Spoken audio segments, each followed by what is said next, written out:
Hi guys, welcome to my channel. I'm back. Um, welcome. What do I want to say? Today is the end of of week two, term two of my master's program.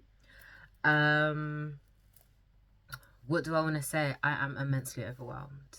Your girl is exhausted. Like, as my friend often says, it's the crunchiest of times. Like, the times have never been crunchier at present. I don't think the times could even be as crunchy as they are now, but they are. Um, so I've looked at my timetable. I've planned out my timetable before term started, but I was looking at the deadlines that I've got. And basically the whole month of March is deadline. Deadline, deadline, deadline. Every week is a deadline. Some weeks there's two deadlines. Deadline, deadline, back to back, deadline. So starting next week, like me and my friend on my course, we were joking like, oh, so when are we gonna have our late night library sessions? Because last term we would be in the library until we got kicked out, and the library closes at midnight. And there's been a few times like we left once we got kicked out by security at midnight. And we got kicked out of other buildings because we were there until close. So I was like, oh, so when are we buckling down? And she was like, oh, the beginning of Feb. And then we had a lecture about our final project. And we both, like, we were across the room from each other, and I looked at her and she looked at me, and it was just like, okay, Monday. Well, not Monday, because she works nights. So from Tuesday, we're going to be staying late in the library like we were. A little, I don't want to say like a little backstory, but I volunteered to be my course representative because I wanted to get out of my comfort zone of having to speak to people. um, so for my undergrad, for 2 years, I was on one campus, and then I changed for my final year. And that was very much like, I'm going to lectures, I'm going to the library, I'm going home. I was not interacting with the people on my course. I knew two of the girls that were on my course because one of them I lived on campus with her, and the other one was her friend. And then it turned out that we had friends in common, but they were never at uni because they were working, so they never came to lectures. So it was literally just me going in, leaving, and not really interacting much. And I felt like I did myself a bit of a disservice by not building those relationships with people, especially those people on my course. So I was kind of like, okay, what's the best way to help me speak to more people and get myself kind of out there? I am the person that asks a lot of questions and speaks to a lot of people, so I knew that I was going to be known by like lecturers and stuff. But I wasn't sure kind of how to break the ice with the people on my course. And being the program representative has made, I say it's made a big difference for me. It is hard work because I'm like the go-to person. Like everyone thinks I have the answers, and I'm like, baby, I don't have the answers. I mean, I can try and get the answers, like I can ask, but I don't have the answers. Like I have no power. I have power? I'd say I have a little bit of power, but not a lot of power. Like I have the power to be like, this is what's going on, it isn't acceptable, this needs to change, it's not acceptable, this is a problem, can this be looked into? So I guess in that regard, like I have the power to apply pressure to be like, this isn't good enough. And my course leader is very, very supportive. So like there's been a few times where I've been like, hey, dot dot dot, something has happened, I need to speak to somebody, and like they have made themselves available for me to be able to speak to them. So I really, really appreciate that. It's made a difference. And I'd say volunteering, it is hard work, but I think it's hard work because the things that I do, I'm not sure if other people would have done. So like, for example, there's a WhatsApp group, and in the WhatsApp group, whenever there is like something mentioned during a lecture that I'm like, actually, this would actually benefit everyone on the course, drop a message in the WhatsApp group. There's like a pinned WhatsApp message that has all of the deadlines and all the deadline dates. And that's also like the WhatsApp group description. So for last term, what I did was I would send a reminder at like the start of the week, like, hey guys, this deadline is this week. Or when we had like some tests last term, and like I'd send a message to be like, hey guys, just a reminder, the test is due today. Or like an hour before the test was due to close, just be like, hey, if you haven't started the test, you need to do it now because the test is closing in an hour, blah blah blah. And kind of like sending those reminders out to everybody. I found it helpful because it's kind of like forced me to be more aware of what I'm doing, but also kind of like be an active participant in like the course and stuff. So that has been it's been an adventure. It's been tiring, but it's been a good adventure. Especially like getting to know everybody and like interacting with my lecturers on that level, and like kind of like pushing for stuff. So like this term, one of the things I pushed for, like knowing that all the deadlines are like back to back, like asking for our coursework to be released earlier so that we have more time to kind of like get our ducks in a row so we can do what we need to do. So like one of the coursework's been released. I think another one's going to be released by tomorrow.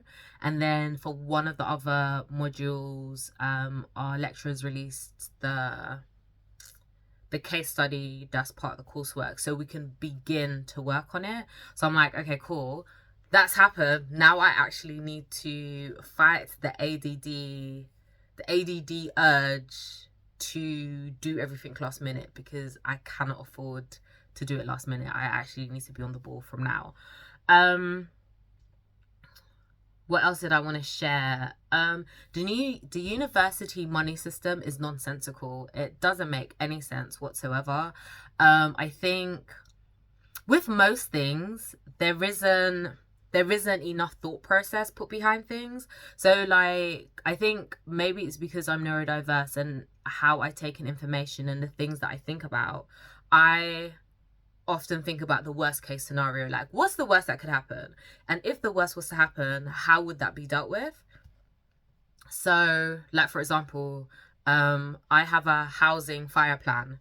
If there was to be a fire in the house that I live in now, do I know where my important documents are? Do I know where the photos are? Do I know where my electrical stuff is? Like, for example, like my laptop. And yes, I know where everything is. So if there was a fire and I needed to evacuate, I have a container that has like my hard drives, my passport, family photos from when I was like really, really small. Like, it's all in there. So like, I think about worst case scenario, and then like, what's it called? Contingency planning. Basically, like, my life is a contingency plan. Like, I contingency plan everything. So what I mean by the university money system is nonsensical is I applied for student finance back in July 2024. We are now in January 2025. Have I received student finance? No, I have not, because student finance lost my application. They keep telling me that I need to provide more evidence.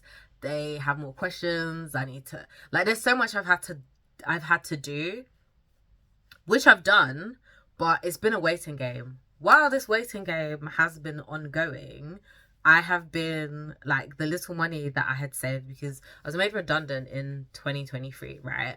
So the little money that I had saved, I spent it. If I was in my house, I wouldn't have to spend it, but I spent it. I had to buy, stationery. Stationery is expensive, especially because everything's gone up in price. The budget that I had before, that budget got blown out the water because everything's gone up in price, right? So stationery was expensive. I didn't have to buy a new rucksack because I still have my rucksack from when I was working, so I just used that. I've been repurposing a lot of things. Luckily for me, my friend works, let me not blow up her spot actually. My friend was able to like assist me with like some of my stationery needs, right? And then like the biggest expense is commuting, right? So last term TFL had no, it wasn't a data breach. They had a security incident. So you couldn't apply for a photo card. So I live in London, and TFL has this program where if you are an over 18 student, you can apply for a student photo card, and that photo card gives you, I think it's a 30% discount on travel costs. But because of the security incident, TFL could not process photo cards, refunds, etc.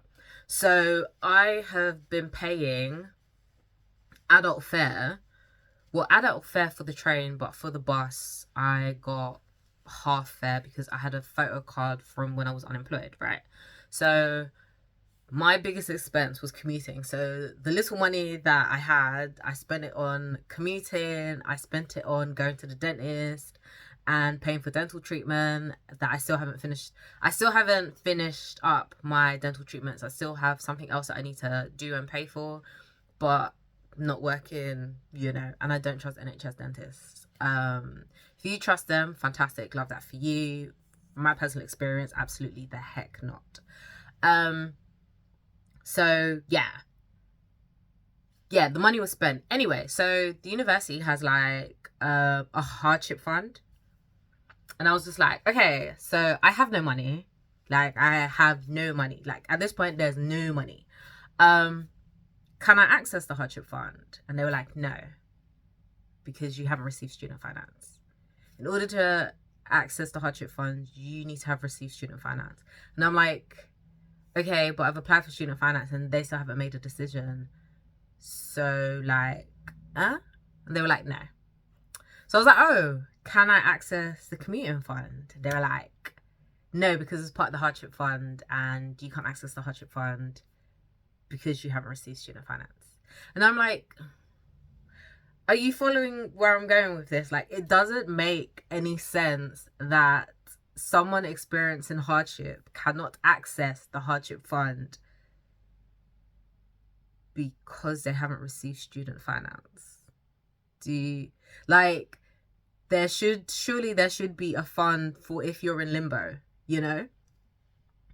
And like a part of me wonders if it's kind of like like people abuse the system and therefore this no longer exists. But if that's the case, why should people be punished for the actions of others? And I think that's like me, a neurodiverse babe, being like, why am I being punished for something I haven't done? That's not fair. So yeah, my opinion about that is nonsensical. My dream in life, and I said this when I completed my undergrad, was like, I would love to have the money where I can set up funds for students and actually pay them without them having to jump through 35 million hoops. Like, even when I was working and like I was like supervising people, or people would like come to me and be like, hey, I need to do this thing, and I'd be like, go and do it. And then it'd be like, oh yeah, but like I just wanted you to know. And I'm like, as long as your work gets done, I actually do not care. Like, I don't see the point in being somebody that's kind of like, I'm not an overseer. I find that so weird. Like, why have you got overseer energy? Like, ew, in the bin. So like, yeah, I don't see the point in that. So yeah, I would like to make enough money where I can set up a fund as part of like my university, where like people can access money when they need it. Like, you're already paying how much thousand to study here. Like, help somebody out, you know? And my battery's gonna die, so we're gonna wrap this up. Yesterday I went to an alumni event, which sounds weird to say because I've never actually participated in alumni events, and I graduated from undergrad like a long time ago. Oh, sorry, I had an alarm set on my phone. Yeah, so I attended an alumni event because I did business studies as my undergrad degree, and it was really cool. Like they had like it was like an awards ceremony, and then it was like networking with alumni. So I got to meet like undergrad students or students in their final year, which was really, really cool. And they were asking me about like my career, how I ended up where I am now, what my career journey was like. It was really cool, like imparting like bits of wisdom, especially to younger people that look like me. I feel like it would have made such a huge difference if I had the ability to speak to somebody that looked like me when I was graduating or in my final year, you know? Because I graduated after the financial crisis. So like I often tell people like you don't know how hard life can be until you have to fight grown people that have 20 plus years of experience for a Saturday job at H&M. H&M, please don't sue me. But do you get what I mean? So yeah, I just wanted to like update everybody. You know, I'm at home today. I'm not at uni. The sun was shining, and I was just like, oh, I'm being sorted out my lighting. Problem solved. So yeah, that's my week 2 update of my master's program. Thanks for being here. Thanks for listening. I hope to see you again. Maybe, hopefully. I don't know. But yeah, this video is longer than I thought it would be. But then I'm a professional yapper, so here I am, yapping. Yeah, I'll see you on the next one. Take care, guys. That was weird. Take care, guys. Bye.